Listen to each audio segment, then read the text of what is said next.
Anyway, so these are, again, the 6 journalists that died that you saw in the documentary. So now you can probably put a name on a face and a face on a name, I suppose. There's a couple of things that I wanted to mention now that you've seen the movie. Just maybe to start a conversation which is going to be informal, and anybody who has anything that they want to say is more than welcome to comment on. So if you remember, what triggered the will for us to show you this documentary were the 2015 events, right? And so it's probably useful at this point to mention, which I didn't want to say before the movie, that the 3 shooters, the 3 killers, yelled and screamed at the moment when they were running away, and this got recorded by people with their phones and everything, that they were revenging the prophets, and that they were acting in the name of the Yemen cells of Al-Qaeda. So there's no, it's very clear what they were doing. There's no ambiguity here about the message. And so really, if you compare what you just saw, and the movie was made in 2008 with what happened in 2015, it's just as if 7 years passed, where we might have thought that the problem was solved because of the legal system and the judicial decision, but clearly, between what a court of law decides and how a population, be it in the country or outside the country, actually reacts is a different thing. It's also important to know that those 3 shooters were French. They were French. They were born French citizens. They were born in France. They were raised in France. They were French. They were not foreigners at all. That's another important component to try to understand when you're trying to compare attacks across different countries. If we consider that 9/11 is the starting point, which could be under debate, all the way to France's events, or even actually Belgium events 2 weeks after what happened in France, it's important to see that now we're not talking about foreigners, we're talking about French citizens. One last thing that I wanted to mention was, getting worse than that. Well, that's about it. Any comments, questions, reflection about anything? Anybody wanting to share? I know that we might have amongst the students that were in Paris actually in January and might want, if they're still around, to share their experience, what they witnessed firsthand. I don't know if there's anybody left actually.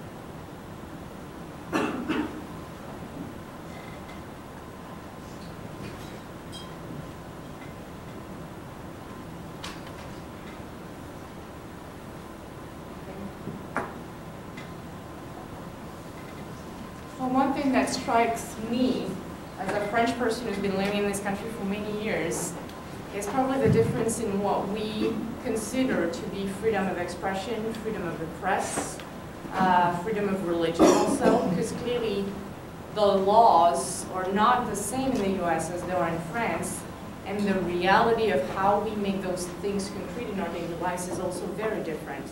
One thing that I got to discover upon exploring those issues a little further is that in the US, actually, the laws are extremely liberal when it comes to freedom of speech and freedom of the press. Really, there are very little constraints on what people do not legally have the right to say or do.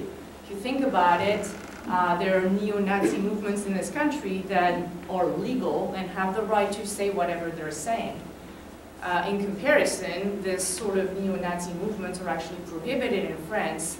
The laws indicating that you cannot broadcast this sort of anti-Semitic messages or trigger hatred of other beings. So that's what was somewhat depicted in the documentary, and Audrey will probably jump on that to say more if you want to.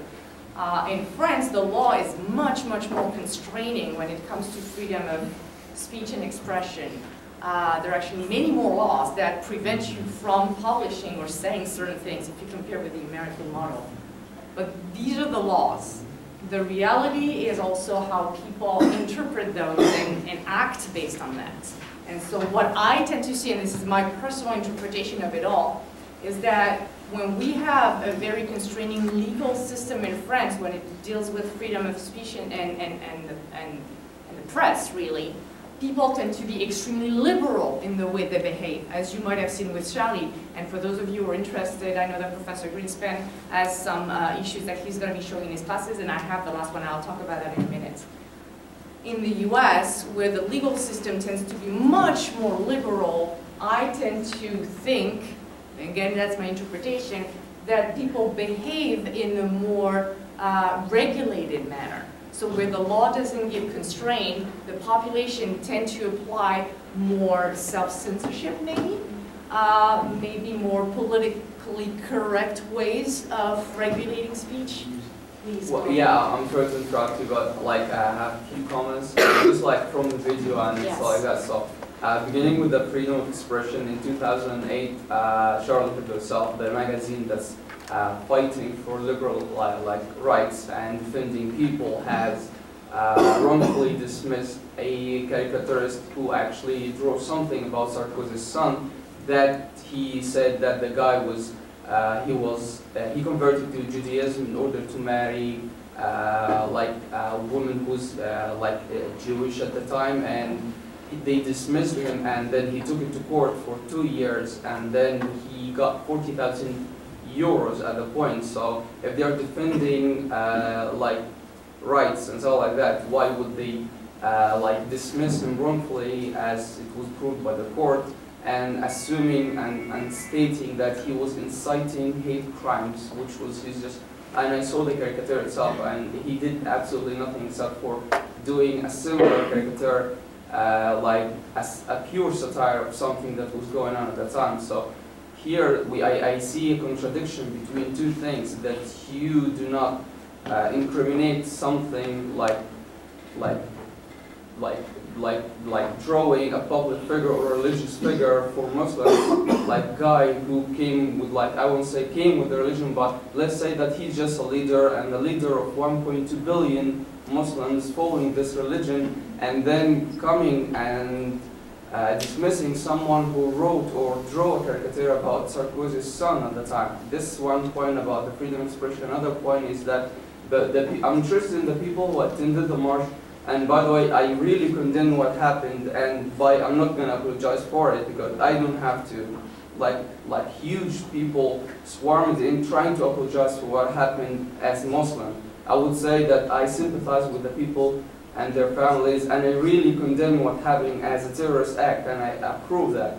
But the people who actually attended the demonstration, among them are people who shouldn't be invited to such peaceful event. Among them is one of my own country, the president, the Ministry of Interior, the Ministry of Foreign Affairs, as the current regime is withholding Al Jazeera reporters without any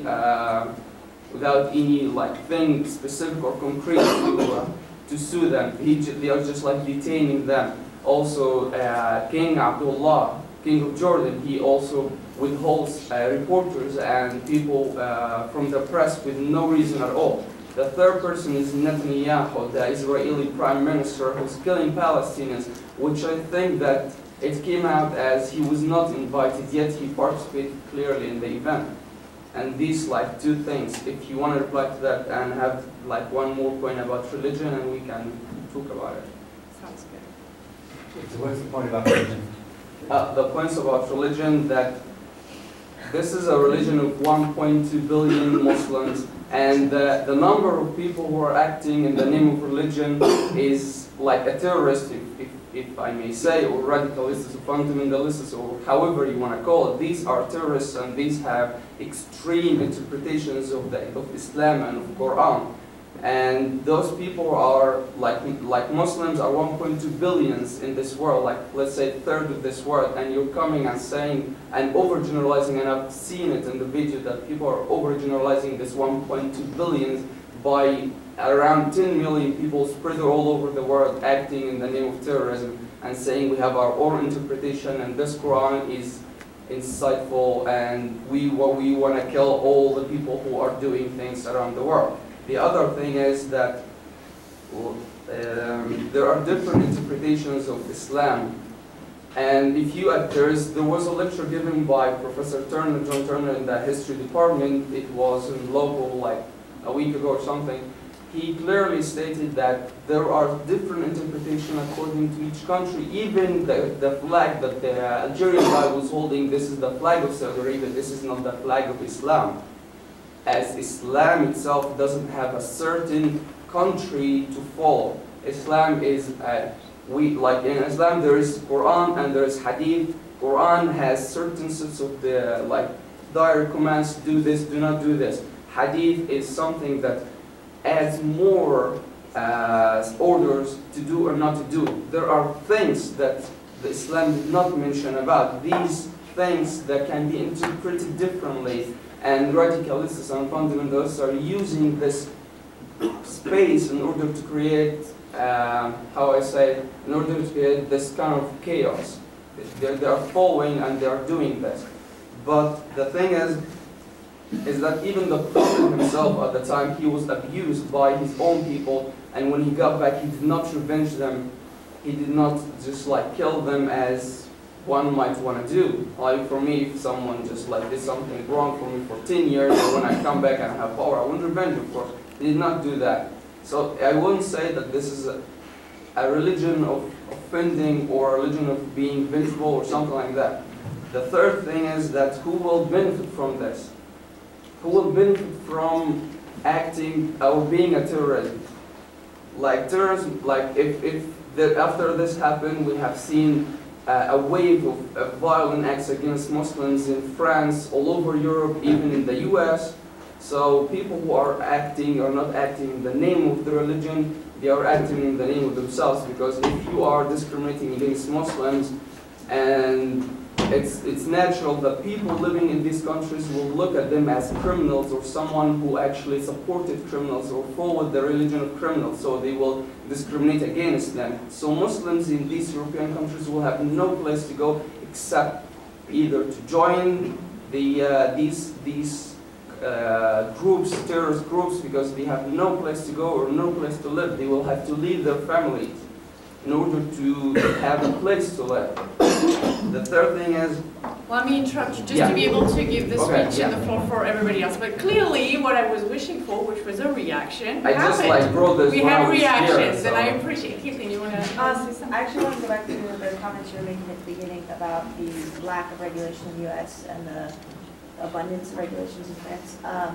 I found it really interesting that after all these events had happened, the French government passed more laws and more regulations regarding speech by citizens encouraging, I guess, terrorism, or encouraging, inciting extremism. And I think that part of the reason for that is in the U.S. having so few regulations on freedom of speech, other than sanctifier and a crowded movie theater, the society has to come up with politically correct things to protect against, anarchy and riots, outrage, which we have seen some of lately. And whereas in France, people push up against those boundaries because they don't have any, they're restricted within their speech, so they want to push up against the boundaries they do have, which leads to more liberal, I guess, expression. And that's really going back to what you were talking about, is there a, how do you call it? Double standards, basically. We're talking about the Sarkozy son state and everything. And obviously I'm not a jurist and I have no particular answer to that. But I would say that, clearly it's still a subject of major debate in France. And you saw some of the people that supported Charlie Hebdo. Some of them were probably, I would hate to make it look like the binary of good guy and bad guys, but some people that are legitimate philosophers, that are scholars, and you also have somebody like Dieudonné, for instance, who is a very polemical figure in France, and not that long ago, actually last year, was condemned. Well, it was a very complicated issue, legally speaking, but basically his shows, he's a humorist, so that's how he labels himself. Were forbidden in France because they were deemed to be anti-Semitic. And so he was here supporting the, pure freedom of speech, and was part of those people who supported Charlie Hebdo, when Charlie Hebdo and the people that you saw actually fighted people like Dieudonné. Going back to the international leaders that you mentioned, That's why in my introduction I was saying they were here to support something. What exactly they were supporting is not clear. And a lot of the survivors of Charlie Hebdo are now very clearly stating that they wish they hadn't seen a lot of these people marching for them under the Je suis Charlie banner. Exactly the people that you were pointing at. The question was, were they defending freedom of expression and freedom of speech? Were they defending an idea of fight against terrorism? Were they just trying to get the floor because this was a major historical event and they just wanted to be on the picture? You know, they're politicians also. The question is not solved, I suppose. As for the debate about the, ne pas faire d'amalgame is probably the expression that's been used the most in the past 2 months in France, making the distinction between those fundamentalists and, as you were pointing out, billions of Muslims who just want to live in peace. And that's still a major issue, and you're right, and in a way, the lawyers were pointing that out. I mean, you really should not see this movie as a binary thing. A lot of the things that also the plaintiffs were saying are true. It is true that France has a colonial past to deal with. It is true that there are some bigots in France that still don't realize that we're not a white Catholic country anymore, and we're actually the #1 Muslim country in Europe. It is true that some people don't make the distinction between fundamentalists and Muslim. So these things are not untrue. The question is, how do we deal with them in legal cases, and how does that affect the population, I suppose, also. But it's far from being solved, particularly now. It's a very sensitive and polarizing moment, if anything. If you're interested, so the paper shut down for 2 weeks after the attacks, obviously. At the time when they got attacked, Charlie Hebdo actually was going through a, they were not working anymore. They were saying, I think, that they were publishing 60,000 copies per week, which is nothing, and they were really suffering from a lot of financial issues. So they shut down, and the survivors decided that they owed it to the spirit and the freedom of speech and the press to actually continue publishing. And so, with no will to offend anybody, showing a caricature, this is the #1 new edition of Charlie Hebdo that came out 2 or 3 weeks, right, a couple of weeks after the attacks. Yet another caricature. And what it says is, so obviously that's Mohammed. Everything is forgiven. Je suis Charlie. I find it at the same time amazing and ambiguous and fantastic. The content of it is still very, very close to what you used to be able to read in Charlie Hebdo. So there's a lot of obscenities and a lot of profanities and a lot of blasphemy and a lot of sex and a lot of irreverent stuff. I think it's interesting to see how they decided to draw the resurrection of the newspaper. Maybe trying to work to, I don't know how you interpret that. I'm trying to see maybe as working towards the peace in a way without necessarily giving up or giving in. I don't know. I think it's not solved. It's not for me. Well, I mean, I don't mean to just like take the whole discussion, but I just have one commentary and one question. The commentary is that wouldn't it be more useful to portray the people or the leaders of extremist group instead of portraying the Prophet Muhammad as a leader or someone like, I felt, to be honest, I felt very offended by the caricatures.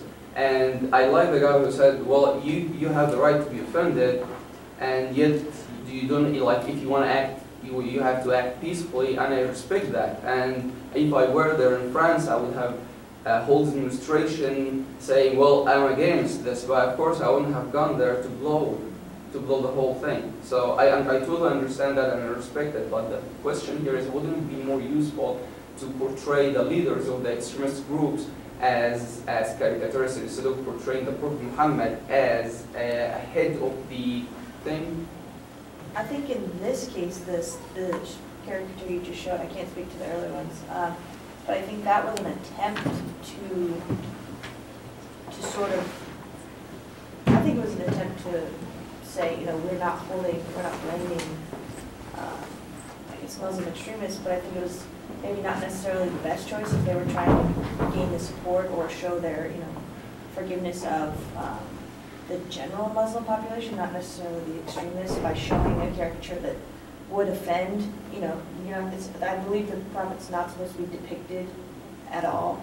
So I can see how that would offend, non-extremist Muslims as well as extremists. And I think that they tried to make things better, but may have just, it caused a lot more controversy after they published that. That one? Yeah. No, I'm not sure actually, because I mean, it is a controversial time. Yeah, the issue, I want to respond to what you said. The issue being raised is the distortion of the Islamic faith. The way the reason that they chose the prophet is because the prophet is being used in order to justify terrorist activities. That's it. It's important to know as well that only 1.7% of the caricatures in Charlie Hebdo over the last 10 years have been given to Islam. I mean, most of the characters are caricatures about politicians and the Catholic Church, and those are the two prime targets. So the Muslim faith is really a tiny part of this, but it is the part.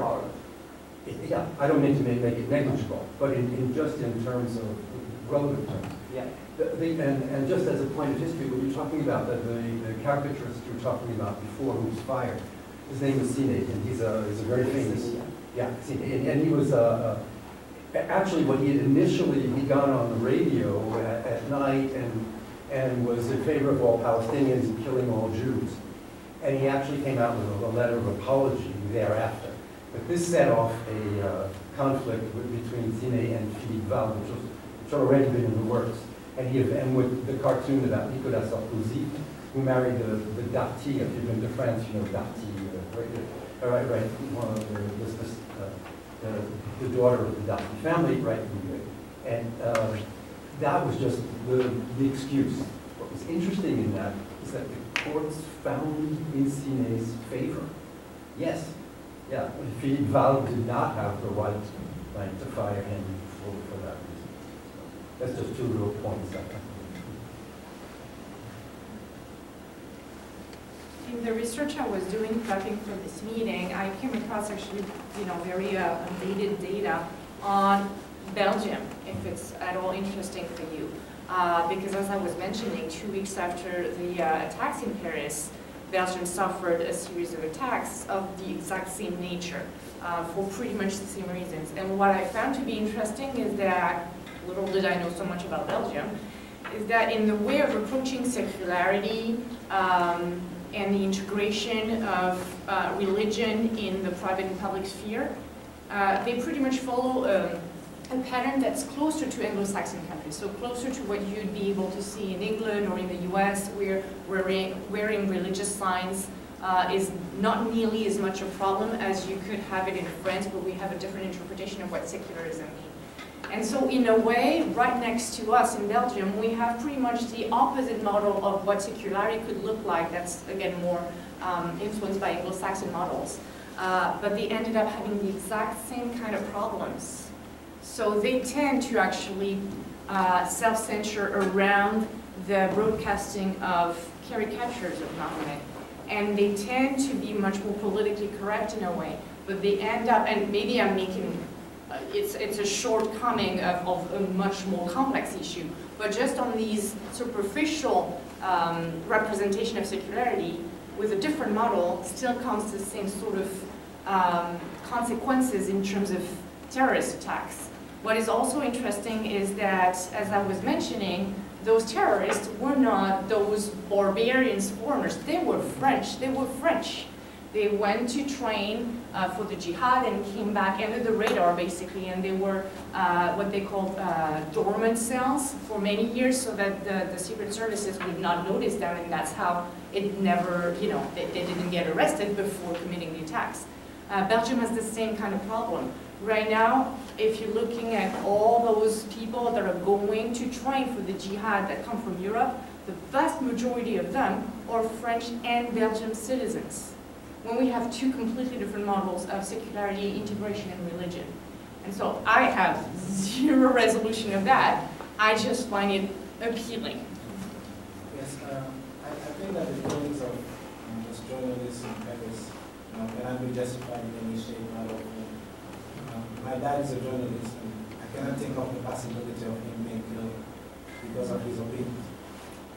However, I believe that when we define freedom of speech and freedom of expression, we have to look at the society that we live in. Because freedom of expression, like you say in France, is very different from what freedom of expression is here or in Senegal or in Indonesia. In my opinion, freedom of speech is a right, but saying that it's a right, it's just saying a half-truth. Because it's a right, it's also a duty. It also comes with responsibilities. And I think that a lot of people try to simplify the debate by drawing lines and putting people into boxes, saying these are people for freedom of speech, and if you're not for freedom of speech, you're against it. If you are Charlie, and you're a good person. If you're not, you're against it. It's either you're a Muslim or you're a Christian. It's either you're in the West or in the East. And it's very striking to see that in this documentary, Philippe Val says them and us. When he talks about French people, he says us. When he talks about Muslims, he says them. And in my opinion, that's negating all the French people who are born in France, who are Muslim, and who practice Islam really peacefully. And we need to complicate the debate by understanding that the vast majority of Muslims live in countries like Indonesia, Senegal, Morocco, and they practice democracy. So to answer the question, can Muslims lie about things? I think yes. Because it's very stereotypical to believe that a Muslim is someone who has a beard, someone who speaks Arabic, someone who knows everything about the Quran. I live in Senegal. 95% of Senegalese are Muslim. 95% of Indonesians are Muslim. And there are like maybe more than 200 million.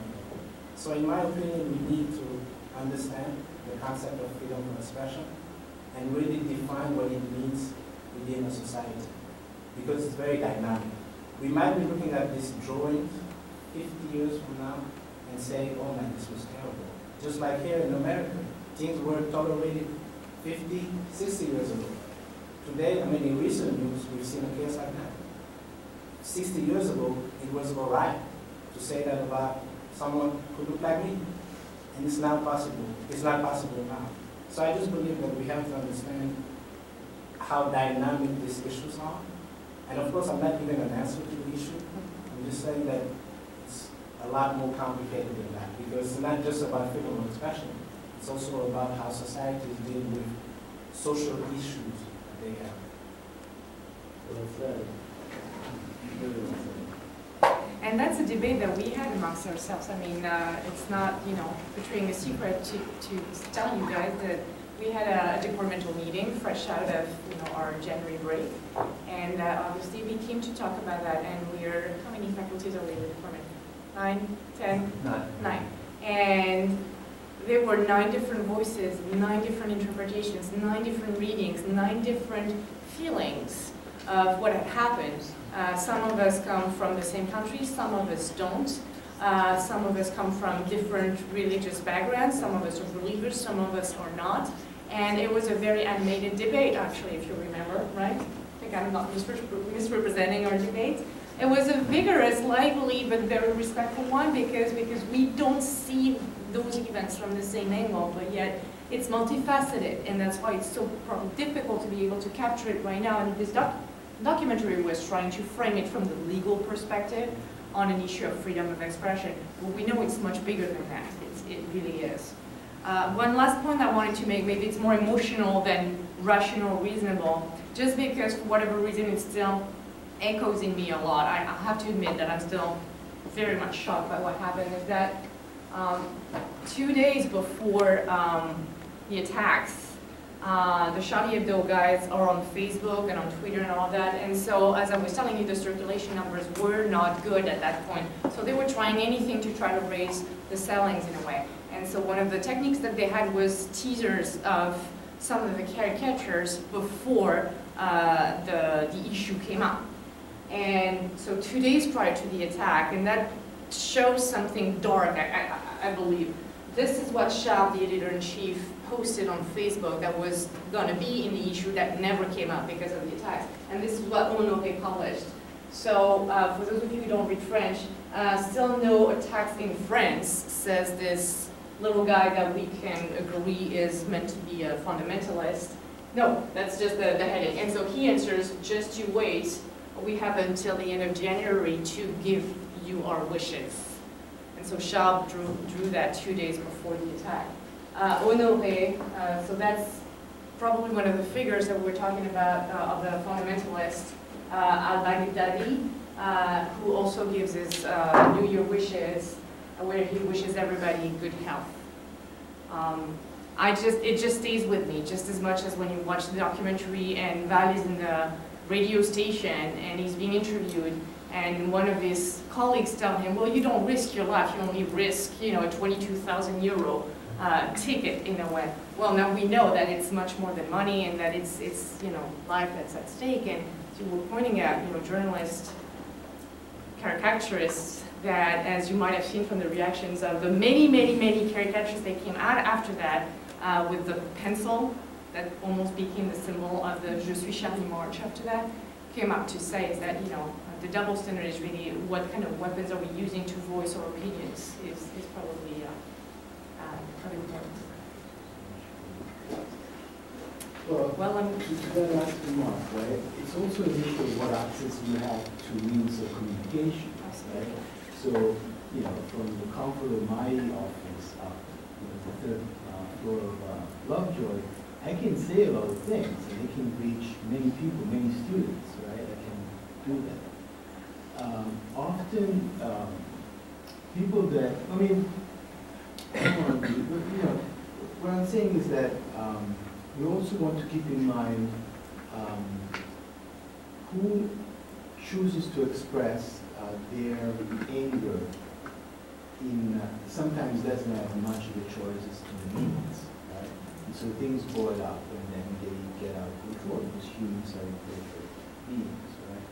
And then again, this is not to justify or explain violence, abhorrence, no matter what it takes. It should be condemned strongly and unequivocally every time it surfaces, right? But we do want to keep in mind that there is also class issues at play when we talk about the presence of Muslim presence in France in particular.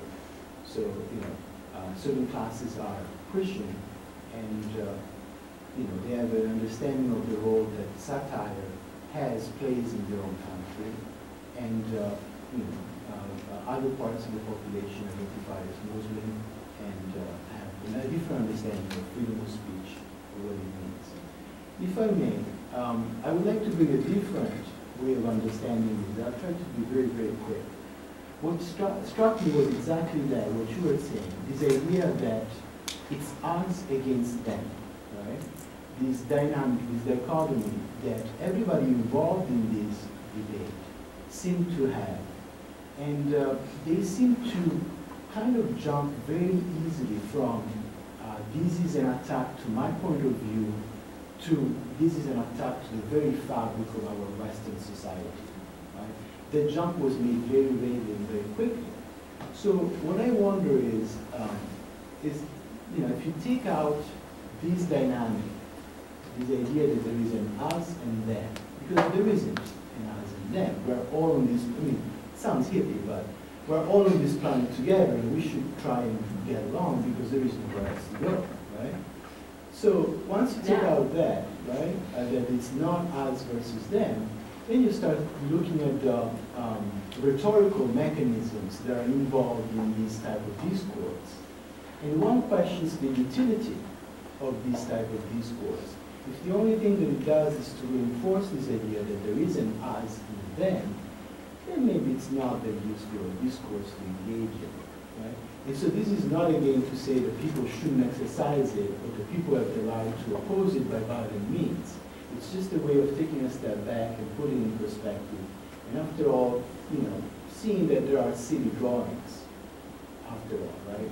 That's what all they are. And I agree with the rhetorical aspect of, very quickly actually, what you were saying, in the choices of words, the us versus them, and that's pretty much what you're echoing here. And I can say that Professor Greenspan and I can talk about that very precisely, considering the number of hours we spend on the text for the subtitling and the translation. Which we are very thankful for. But what I found to be interesting, and I'm not saying that your interpretation is wrong, because yeah, I would agree, that tends to have this sort of almost polarizing, even in the pronouns that he's using. What I found to be very interesting is when the witnesses are Muslims themselves. So like Sifawi, for instance, and the way he presents things, because he's an insider talking about his own religion. So he has, at least to my sense and in my interpretation of the movie, maybe one of the most legitimate points. And then this sort of binary, us versus them, disappears entirely. And I find actually what is testimony to be particularly meaningful, regardless of whether I agree with it or not, but because of the sort of distance yet interiority he has into talking about Muslims and that the Muslim community he feels he fundamentally belongs to. He's not an atheist, he's a Muslim, and he says it. And at the same time having this sort of critical view on it. That's my take. Yeah, I think, I'll go with my pop-up, forgive me both for disagreeing with you, but I don't think that the us-them dichotomy is Muslims and non-Muslims. We're talking about an adversarial situation in the courtroom. When that us and that them come up in the film, we're talking about the people who believe that this is offensive. That's the one. And those who, and on the other side are those who believe that we have the right to mock religious figures. That's the us and the them in the movie. It's not Muslims and whites. That's not what it's made about. And the other point you made, John, I think that it was one of the more, for me, it was one of the more intelligent comments that was made about the foundations of Western civilization and Cartesianism, just in the subtitles. But going back to the very basis of this is, we're in a society that was run by in Europe by the Catholic Church for centuries and centuries. And it was only as we came out of the 17th and into the 18th century that man's reason, with all the hubris that entails, we changed our perspective on human existence. And that is what is being attacked when one says that you cannot attack religion, you cannot attack God, right, as if God were a fact. So I think it's actually a very key point in this movie. And forgive me for disagreeing. You said that there were two groups, those who thought they had the right to do these things and those who thought they were offensive, but couldn't people think both? Can't you be offended by the characters but also think that the people have the right to express their views in that way? Yes. Yes, and I think, and I think it's said several times. Charles, one of the man who became editor-in-chief and who was killed, says it. Yeah, he says, I get pissed off when I listen to a sermon on the TV, right? But I don't smash the TV, and I don't go into some church and to try and beat up on some priest. But I have the right. I have the right to be upset, but I don't have the right to beat up on the priest. That's what he's saying. So yes, you can totally agree.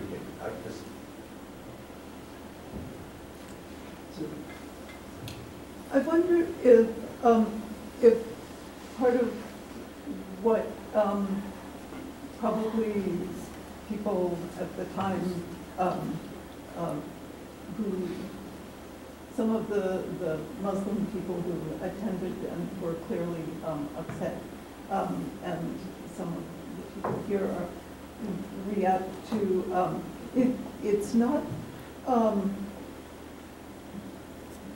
it's not that the Philippe Paul and so forth are saying that they despise or disrespect all Muslims, but they are not just attacking only terrorists. They are attacking fundamentalists, whether they are terrorists or not. And he repeatedly was dismissing everyone who was an intégriste as les cons.